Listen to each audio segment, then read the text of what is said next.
Hello বন্ধুরা, সবাইকে স্বাগত জানিয়ে আমাদের আজকে নতুন ব্লগটি শুরু করতে চলেছি। আজ আমরা চলে এসেছি সুন্দরবন ইলিশ উৎসবে।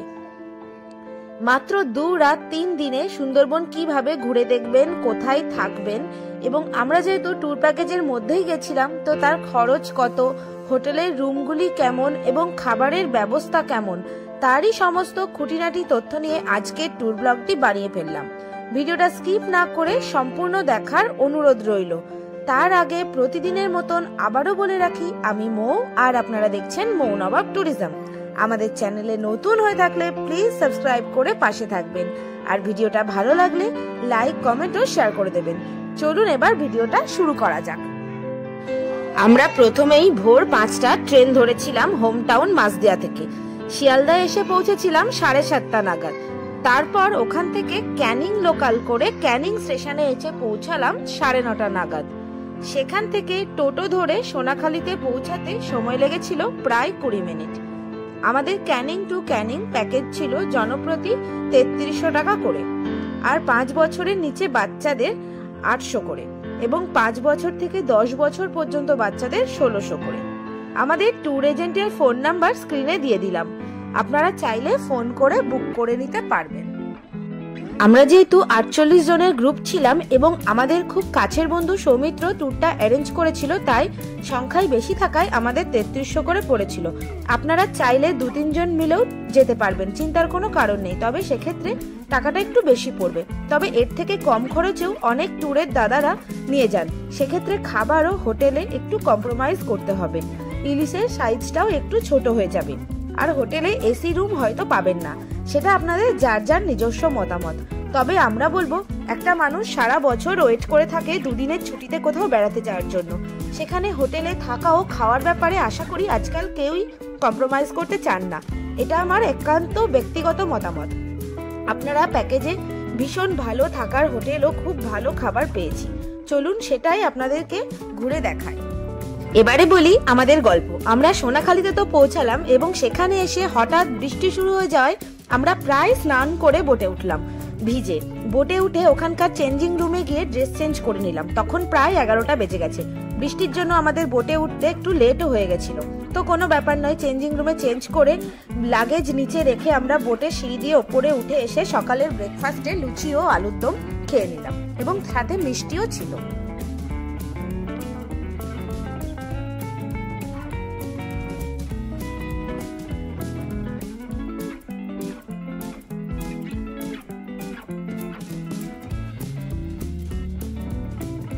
তার প্রায় 1 ঘন্টা পরে এলো গরম গরম আমুদি মাছ ভাজা ও সাথে চা। তার সাথে বন্ধুরা সবাই মিলে অনেকদিন পর একসাথে হওয়ায় গল্পটা বেশ ভালোই জমেছিল। এভাবে আস্তে আস্তে বোটের রাইডটা উপভোগ করতে করতে এগিয়ে চললাম। চারপাশে শুধুই জলরাশি, মাঝখানে হালকা গান বাজছিল। বোটের পরিবেশটা বেশ শান্ত ছিল এবং খুবই মনোরম, বেশ ভালোই লাগছিল আমাদের।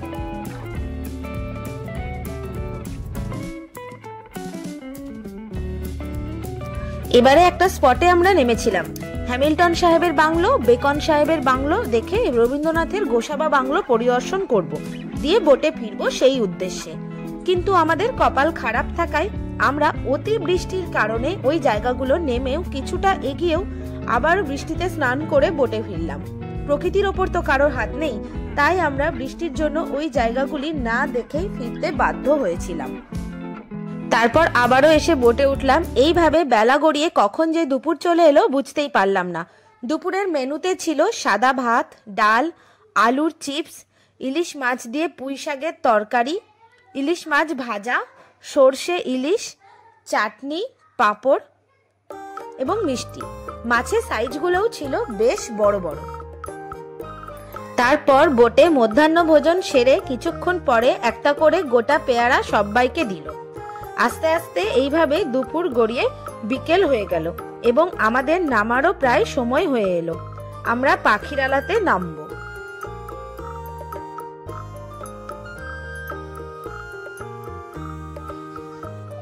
এই যে আমাদের নামার জায়গা চলে এসছে।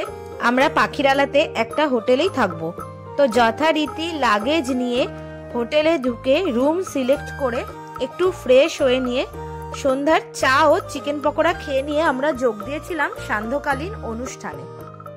আমরা ছিলাম জঙ্গল ভিউ পয়েন্ট আরাম হোটেল। ফোন নম্বর 7384145383। ডেসক্রিপশন বক্সে তো ফোন নম্বর দিয়ে দেবো। কালকে সন্ধ্যেবেলা এসে উঠেছি আমরা। রাতে তেমন ভিডিও করার মতো সময় হয়নি, বৃষ্টি পড়ছিল। তো তোমাদের হোটেলটা এখন দেখিয়ে দিচ্ছি। দু সাইডে পুকুর, আর এখন তো বর্ষাকাল, ইলিশ উৎসবের সময়, সেই সময় জল সবসময় বোঝাই থাকে।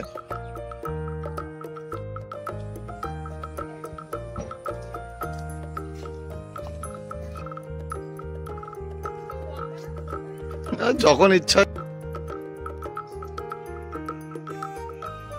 এই যে এইগুলো হলো আমাদের ঘর, নিচে দুটো করে, ওপরে দুটো করে, সবগুলো দুটো দুটো করে 4টে করে বেড আছে। নিচে দুটো ঘরে দুটো দুটো করে 4টে, ওপরেও দুটো ঘরে দুটো দুটো করে 4টে বেড করে আছে। আমাদের এই ট্যুর প্যাকেজের মধ্যেই ছিল ওখানকার স্থানীয় লোকনৃত্য। আমরা হোটেলের রুমটা একটু দেখিয়ে নিচ্ছি। তারপরে হোটেলের রুমটায় ঢোকার পরে আমরা একটু ফ্রেশ হয়ে সেই লোকনৃত্যে যোগ দিয়েছিলাম। যাই হোক, সবাই মিলে খুব মজা করেছিলাম, আর অনেকে নাচও করেছিল। এইভাবে ওই দিনের রাত্রিটা শেষ হলো ফ্রাইড রাইস ও চিকেন কষা এবং নাচ দিয়ে।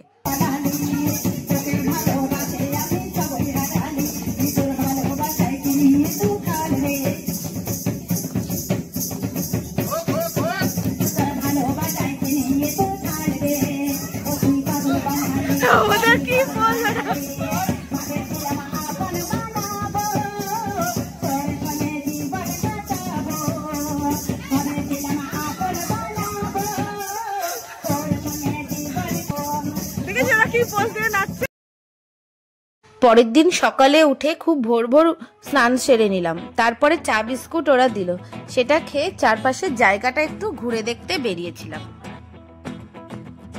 এই যে আমরা প্রথম দিন এসেই আরসিসি জেটি ঘাট, যেটা পুকুরালায় রয়েছে, এখানে আজকে ছিলাম। সকালবেলায় উঠে চলে এসেছি। কালকে খুব বৃষ্টি হচ্ছিল বলে সেভাবে দেখাতে পারিনি। তো এই যে ঘাটে এসে আজকে রাত্রিবেলায় সব লঞ্চগুলো দাঁড়ায়, এখানে সব নোংর ফেলা থাকে। পরের দিন ধরেন এই যার যেমন কালকে আমরা এসেছি, আজ সকালবেলা এখানে 8টার সময় আমরা এখান থেকে বেরিয়ে যাব বাঘ দেখার রাস্তায়। এরপর আমরা স্থানীয় মার্কেটটা ঘুরে দেখলাম এবং কিছু খেলনা ও প্রয়োজনীয় সামগ্রী কিনে নিলাম। আর এইগুলো 50, আর দূরবীন আমরা নিলাম এইটা, না এটা নিলাম 200, 180। তারপর আবার হোটেলে ফিরে লাগেজ নিয়ে বোটের উদ্দেশ্যে চললাম। আজ আবার অন্য হোটেল দেবে, তাই লাগেজ নিয়ে যেতে হয়েছিল। বোটে উঠে ব্রেকফাস্টে কচুরি ও ছোলার ডাল এবং মিষ্টি দিল। তার কিছুক্ষণ পরে কফি আর চিংড়ির পকোড়া খেয়ে আমরা এগিয়ে চললাম আমাদের পরবর্তী গন্তব্য সজনেখালি টাইগার রিজার্ভ স্যাংচুয়ারিতে। এখানে ভেতরে বেশ বড় একটা পার্ক বানানো হয়েছে। সেখানে কিছুটা সময় কাটিয়ে ঘুরে চারিদিকটা দেখে নিন এবং সামনেই বেঞ্চে বসে সেলফিও তুলে নিতে পারবেন। এখানে জলে কুমির ও কচ্ছপের আলাদা আলাদা জায়গা রাখা হয়েছে, যা বাচ্চাদের এবং বড়দের সবারই খুবই ভালো লাগবে।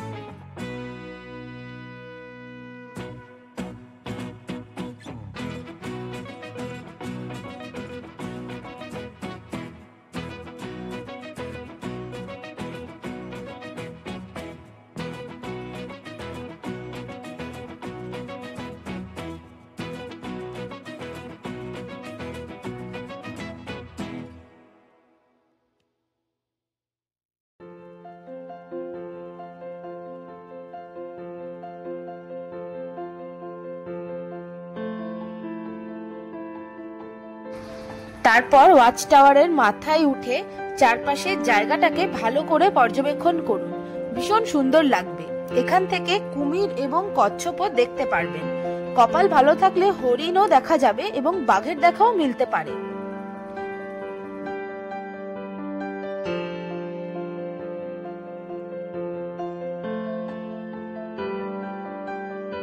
তারপরে বোটে করে আবার চলে আসলাম পরবর্তী গন্তব্য সুধন্যখালি ওয়াইল্ড লাইফ স্যাংচুয়ারিতে। এখানে ঢুকেই মা বনবিবি মন্দিরে মাকে দর্শন করে একটু প্রণাম করে নিলাম। তারপর এগিয়ে চললাম। এখানে নেট দিয়ে চারিদিক ঘেরা, যাতে হঠাৎ করে বাঘ আক্রমণ না করতে পারে। এখানকার স্থানীয় উদ্ভিদ, ম্যানগ্রোভ অরণ্য, যে সমস্ত গাছ থাকে সেগুলি সবই এখানে দেখতে পাবেন। এছাড়াও সুন্দরী, গরান, গেওয়া ইত্যাদি অনেক প্রজাতির গাছ এখানে রয়েছে এবং লেখাও রয়েছে প্রত্যেকটা গাছের নাম। এখানে বীজ পড়ে চারা গাছও হয়েছে, কিন্তু সাবধান, খবরদার কোনো গাছ মাটি থেকে হাত দিয়ে তুলতে যাবেন না, তাহলে কিন্তু ওরা ফাইন করে দেবে। এটা বোর্ড থেকে বারবার আপনাদেরকে সাবধান করে দেবে। তারপরেও যদি আপনারা রিস্ক নিতে চান, সেটা আপনাদের নিজস্ব মতামত। যেহেতু এটা সংরক্ষিত অঞ্চল, তাই এখানকার প্রতিটা জিনিস এখানে অমূল্য, কোনোটাতেই হাত দেওয়া যাবে না। চারপাশটা ভালো করে ঘুরে দেখে নিয়ে তারপরে আমরা একটু ফটো তুলে নিয়ে আবারও বোটে চড়ে বসলাম।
এবারে গন্তব্য ডোবাকি ক্যাম্প।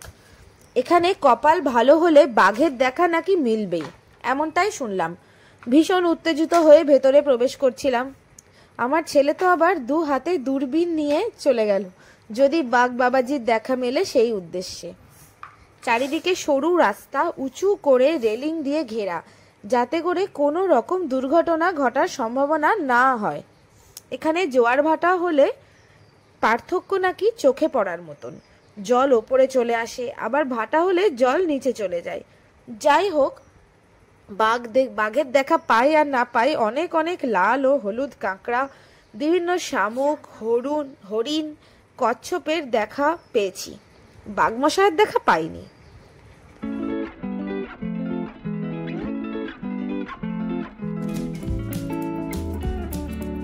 এই যে দেখতে পাচ্ছেন, এই গাছটা হলো সুন্দরী গাছ। আমাদের গাইড দাদারা এই গাছটাকে দেখালেন।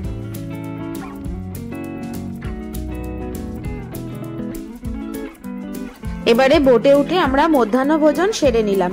সেই ছবি আর তোলা হয়ে ওঠেনি। যাই হোক, মেনুতে ছিল সাদা ভাত, ইলিশ মাছ দিয়ে কচুর শাক, ডাল, চিপস, ইলিশ ভাপা, সর্ষে ইলিশ, ইলিশের পাতুরি, চাটনি, পাঁপড়।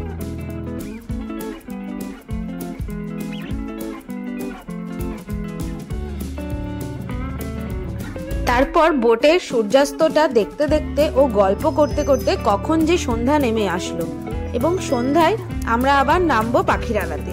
আজ আবার অন্য হোটেলে আমাদের থাকার ব্যবস্থা করা হয়েছে।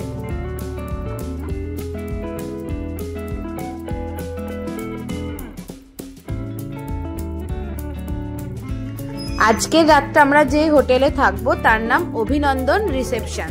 এই দেখুন, হোটেলের বাইরেটা ঠিক এরকমই দেখতে, এবং ভেতরটাও খুব সুন্দর। বাইরেটাও যেমন সুন্দর, ভেতরটাও ঠিক তেমনই সুন্দর। চলুন আপনাদেরকে ভেতরটা ঘুরিয়ে একটু দেখাই।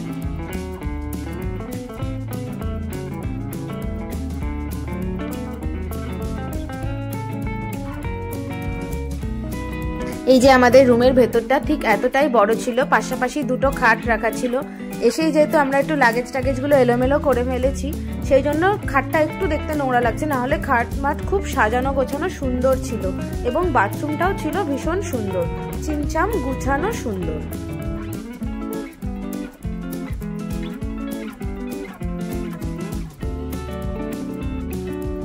পরদিন ভোরবেলা উঠে স্নান সেরে চা বিস্কিট খেয়ে রেডি হয়ে বেরিয়ে পড়লাম। বোটেই কচুরি ও ছোলার ডাল এবং মিষ্টি দিয়ে ব্রেকফাস্ট সেরে নিলাম। তারপর আমরা যে স্পটে নেমেছিলাম তার নাম সুন্দরবন জঙ্গল রিট্রিট। সেখানে গিয়ে এক বন্ধুর সাথে দেখা হলো, যিনি তার বাঘ আক্রমণের কাহিনী শোনালেন এবং দেখালেন কোথায় কোথায় তাকে বাঘে আক্রমণ করেছিল এবং তিনি কিভাবে রক্ষা পেয়েছিলেন। তার গল্প শোনার পরই এগিয়ে চললাম মাটির ইট পাতা রাস্তা ধরে বেশ খানিকটা ভেতরে। পথে যেতে যেতে দেখলাম গ্রাম্য বধূরা কিছু হাতের কাজের জিনিস এবং চাল, ডাল, বড়ি, মধু, ফল ইত্যাদি বিক্রি করছিলেন। দুই ধারে মাঠ, মাঝখানে সরু রাস্তা দিয়ে আমরা এসে পৌঁছে গেলাম লোকনাথ বাবার মন্দিরে। পরিবেশটি ভীষণ শান্ত, স্নিগ্ধ, মনোরম এবং প্রকৃতির একদম ভেতরে, প্রকৃতির বুকে সুন্দর একটি জায়গা।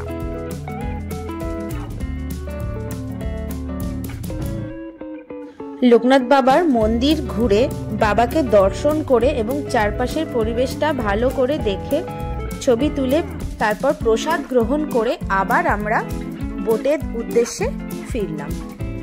আমাদের যিনি বোট চালক ছিলেন তিনি খুবই সুন্দর গান গান, তারই গানের কিছু অংশ আমরা এখানে তুলে ধরলাম।